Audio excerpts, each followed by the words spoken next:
You could argue the fighter of the weekend, Big Maul, Jermall Charlo, comes back and gets his first knockout since knocking out Dennis Hogan in 2019.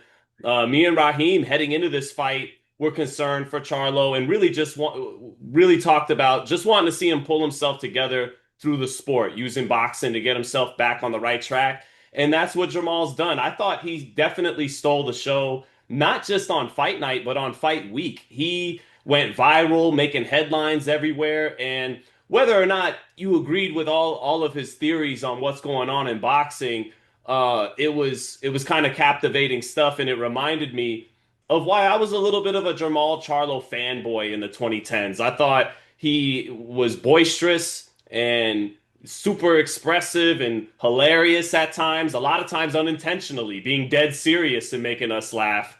And now he comes back. I still think he's got something in the tank. His best years were left on the table, but at 35, he had a solid showing, and he's back in the mix at 168. But Raheem, a lot of people on Fight Week told me they loved your commentary heading into the fight on Jermall. What's your commentary on him now that he got a W? The testament to his true success as a fighter who grows a authentic, organic fan base is just how much noise he made during fight week because he didn't say anything outrageous. He didn't drop in bombs. He didn't insult anybody's wife. He didn't make any spectacle of himself that was embarrassing or outside of his character. It was because people were happy to see him back. People were rooting for him beyond just what he could potentially do in the boxing ring on the night. They were rooting for his personal comeback. That's what I love about the sport of boxing and the community that it creates. That at the end of the day, even if it's not your favorite fighter, or even if your favorite fighter is fighting the guy that you don't want to win in the ring, you still kind of want him to win in life. And one of the post-fight comments that he made, I believe, was about that. You know what I mean? It was like we just keep carrying on. He thanked everybody who helped him, and he said, I'm staying with the supporting the people who supported me." Of course, I'm paraphrasing, but I really believe that if that's true, then you're staying with the entirety of the boxing community because all of us along this journey of his, mental health issues and whether or not he was ever going to come back to the ring and his, personal life being broadcast across the internet. I believe everybody to a man and woman really ultimately just wanted him to be well. And boxing came second. If we never seen him in the ring again, but we saw him healthy again, that would be enough for all of us. So the fact that we did see him appearing to be healthy, appearing to be positive, headed towards the ring, that was one of the moments I thought that the boxing community just kind of got together and lifted a guy up. I think he rode into the ring really on the good spirits of the entire boxing nation. That's what I took away from his build up to the fight. So once he got in there and the first bell rang, like we all know, all that shit is out the window. That's great. Happy you're back. Yay, yay, yay. But now you really got to do the thing because the truth will be told between those bells. And boy, oh boy, I mean, did he look like Jermall Charlo? Did he look like a world class championship undefeated fighter? And yes, this is a young man's game. So at 35, you're also like, man, it's been so much ring rust. He's older now. It obviously has been unfocused for Body a doesn't couple of look the years. same. He was once a Body doesn't chiseled look the Adonis same. type guy, not the same. He's not, because he's not 25 anymore. He's not Right. 29 anymore. He's 35. And that will happen, especially if you haven't been fighting consistently up until 35. So, exactly right. All of those things. And what happened, what we saw, I really believe was somebody who was home again. He's at home in that ring. That's actually where his peace Mm. is. And for all the things that were happening outside the ring that kept him away from the fight, really, what the therapy he needed, and of course, not the only therapy he's needed. I'm not suggesting that, but the therapy that he did need lived between those ropes, and he got it Javante, on Saturday. Javante Davis, are you listening to what Raheem just said? Go ahead. It's that, bro. That I mean, that's my takeaway from the build up to the moment. And then I want to hear your breakdown of the actual fight. We can get into that, but I'm telling you, that is how I felt up until that first bell rang, and then after the first in a one or two rounds, I was like, okay, That's what I'm looking at. I'm looking at a guy who's at home. Like he should have been got back in the ring. And I understand you need to be, you can't be in there and be unfocused. You got to be able to handle that level of danger. I don't care who the opponent is. So yes, take your time to get there, but boy, getting there, I think, is where the mental health lived. Yeah, man, even after in the post-fight press conference, he even started unnecessarily checking reporters' questions again. I go, "Oh, you're really back now. Like you're really back on your yeah." No, I want to talk about that post-fight press conference. Don't leapfrog to it. yeah, I yeah. want to hear your breakdown of the actual boxing in the ring. The X's and O's from Sean Zattel is matched by none. Nobody does it better. So he fought. I think it was a guy named Lenny Bowtie at the MGM in 2014. And then 2015, gosh, I had it in my notes. He fought another guy.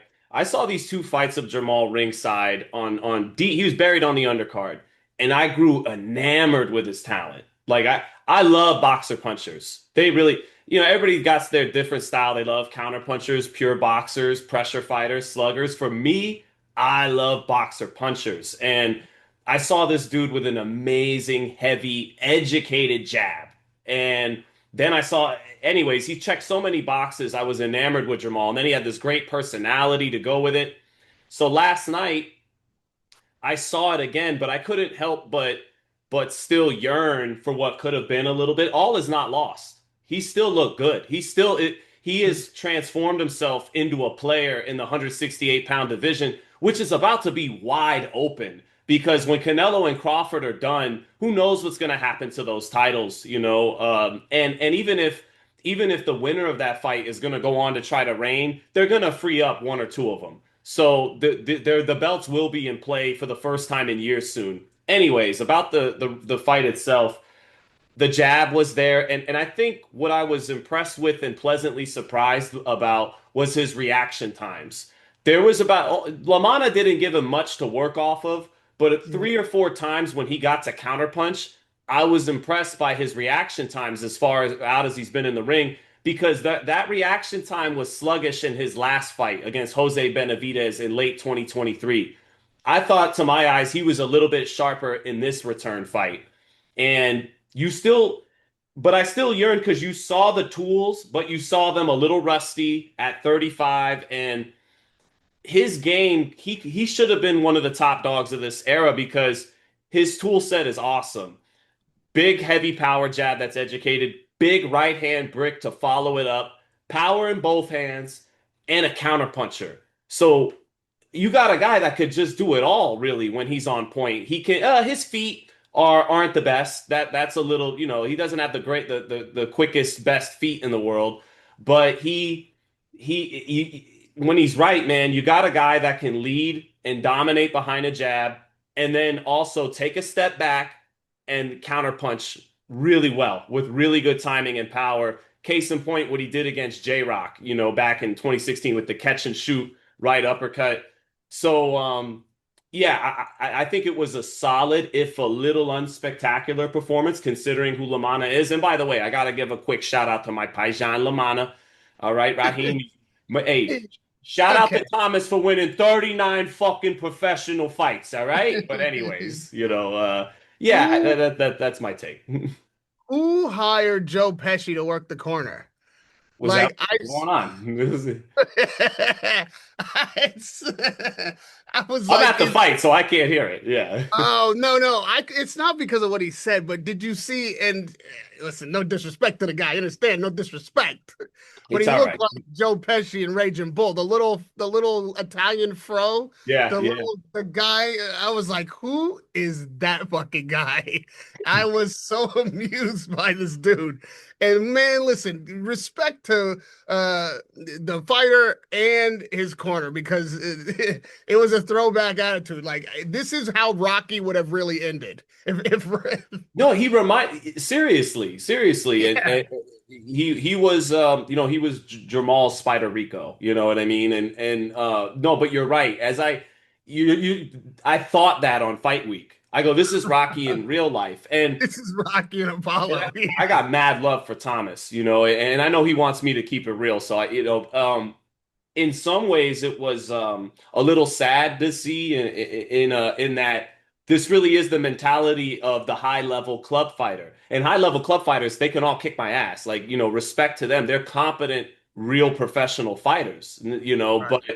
but you could see it throughout the week that even as he said, I'm going to shock the world, I'm going to shock the world, Jermall would look at him like, really? You're gonna Like, you do what? really, and But yeah, listen, if I'm honest, and that's all we can be when right. talking to Sean Zattel, when he was like, I'm going to shock the world, I was like, listen, wouldn't be that big a shock because anything can happen. The thing is that we didn't know what Charlo had left and what he would be able to deliver, even if he had a ton left. Could he stay focused? Did he really train as hard as we hope he did?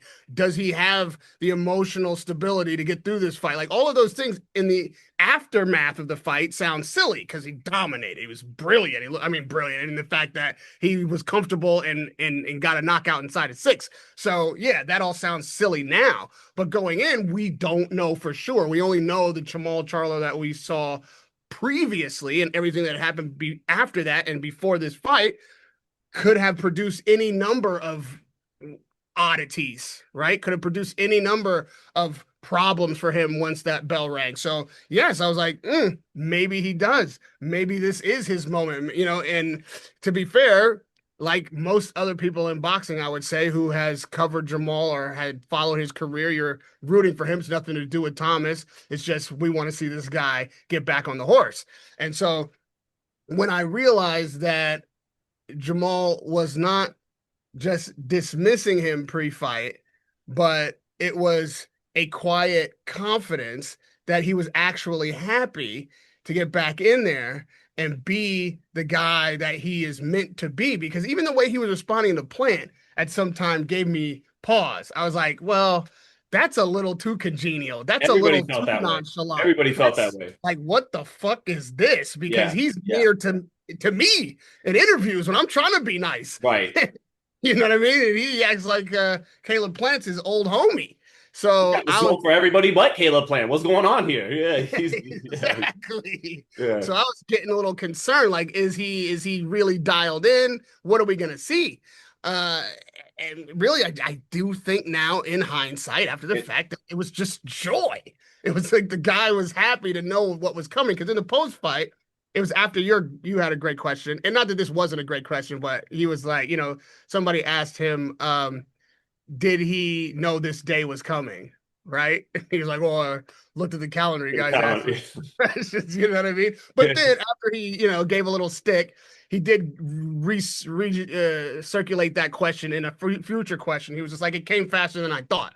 Like, I was getting warming up and all of a sudden it was time to walk. I think that once he focused on having a fight and committed to being a boxer again, it probably did seem to all happen very fast because that's what happens when you're in your space doing your thing. When you're on the right path, doing what you're supposed to be doing, the cars just fly by.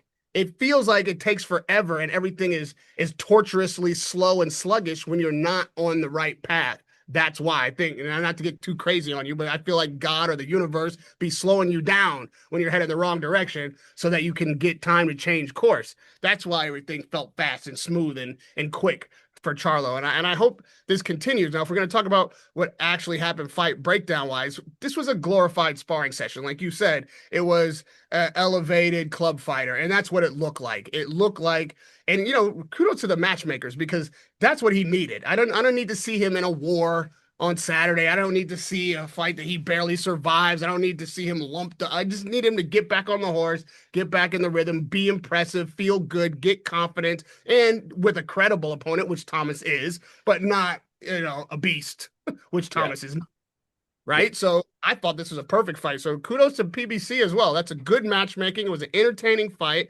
And when Thomas landed some good shots, which he did occasionally, like I appreciated that Charlo didn't showboat him.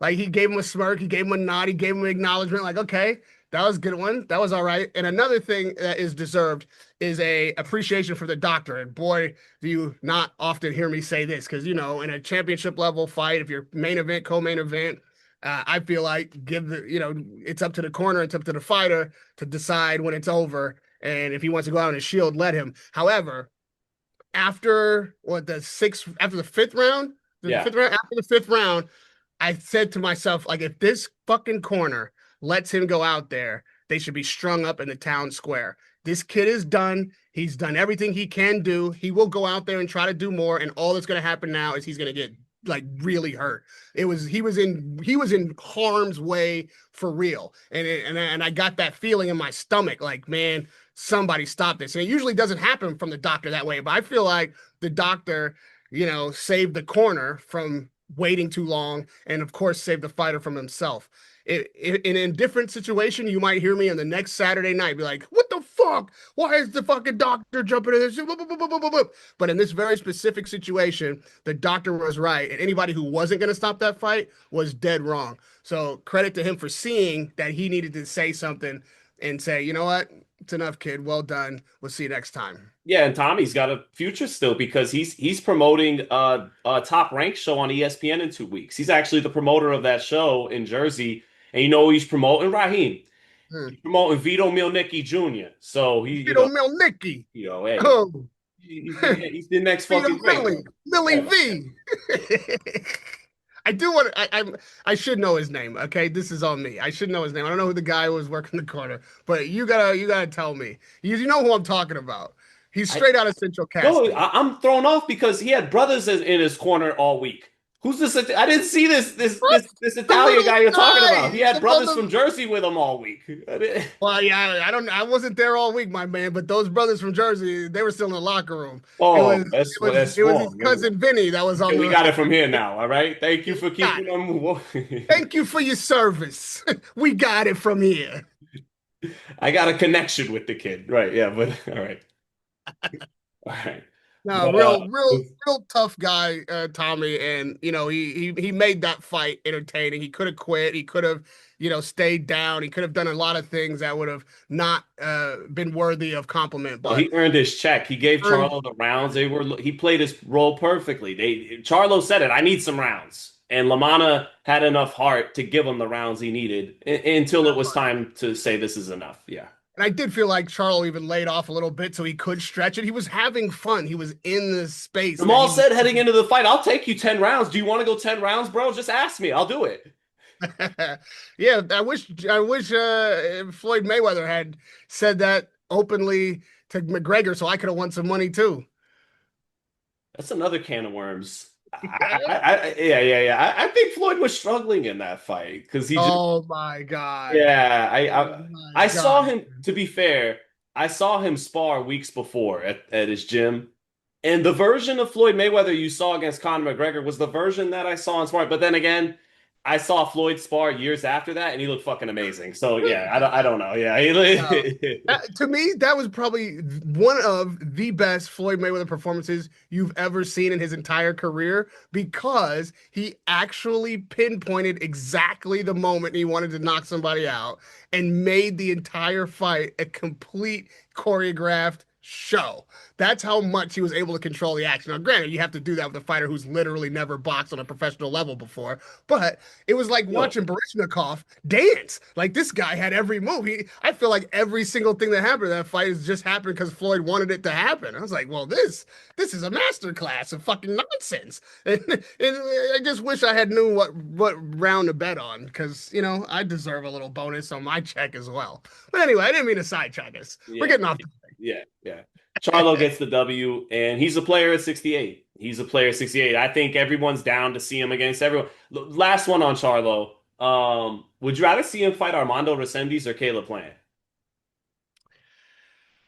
He says he still wants his I lick back. He said Here's the he thing. said we could create a belt. Here's the thing. For all the reasons I said the build up to this fight was wonderful, and the entire chorus of boxing and community members were cheering on the return of Jermall Charlo, is the same reason I think we're moving a little too fast. That was an incredibly entertaining return fight against a club level fighter who was dominated completely, who did not offer the kind of danger or require the kind of excellence that a Caleb Plant will require, or a, and I, I always mess up these Latin names. What's it? Resides? Armando Resendiz. Resendiz is going to demand. I would like to see him fight a fighter above the level of Thomas, but not yet at the level of either Plant or Resendiz. Uh, I want another one. I want another more difficult And tune-up. quickly, like in the next couple months. Yeah. Exactly. There's not a lot of wear and tear on this fight. Like we're on some momentum. Keep him focused. Don't spend a lot of time And outside of the fighters gym. say that. He said, "Oh, I want to be active." Keith Thurman said the same thing a few times, and then he'd be out the ring for 2 or 3 years. The catch is, if you really want to be active, you might have to take a little less for your next fight, and trust the process in good faith that you look good in that fight. Don't worry, the next fight will be what you want. Let's like they call it a tune-up for a reason. Every tune-up doesn't end with the turn of only one wrench. Let's get in there and fine tune. If it takes one more, if it takes two more, I get these 35, but like you said, if you take a little less money, you stay busy, you should be able to get out another 3 months. 3 months after that, that's only 6 months. And then what are we looking at? The top of 26? Now you're talking Why don't Caleb. Javante and Roach's card? Why not? Exactly. Why not? I want to see the rematch of Plant and Resides. Yeah. Is it? I'm saying it right? Yeah. It's Resendez. There's just like three different ways Resendez. to say it, and I think everyone No will accept disrespect. it. That is Resendez, just a mental thing with Resendiz, me. however you just said I have these problems, but yeah, I'd rather see that rematch. I don't think Jermall, not that he's not ready, but I'm not sure he's ready, and I don't think he's as ready as he will be if he takes one more or maybe even two more before getting at that level. So yeah, let's see that. I'd like to enjoy his return, and I'd like him to fine tune it to where he really is back at the top of his game, and then go to the top level. Because regardless of how the thing turned out last night, Caleb Plant is still an elite fighter. He's still a top level fighter, and he is still a very, very, very dangerous opponent for Jermall Charlo. And I don't want to get over my skis with joy about what we saw in the return of Jermall Charlo. Let's remember how dangerous his game is and how tough it is to win at that level, and give Jermall enough time to get back to his former self, or better than that, even if that's possible. But it's not time for him to fight, I don't think, at that level just yet.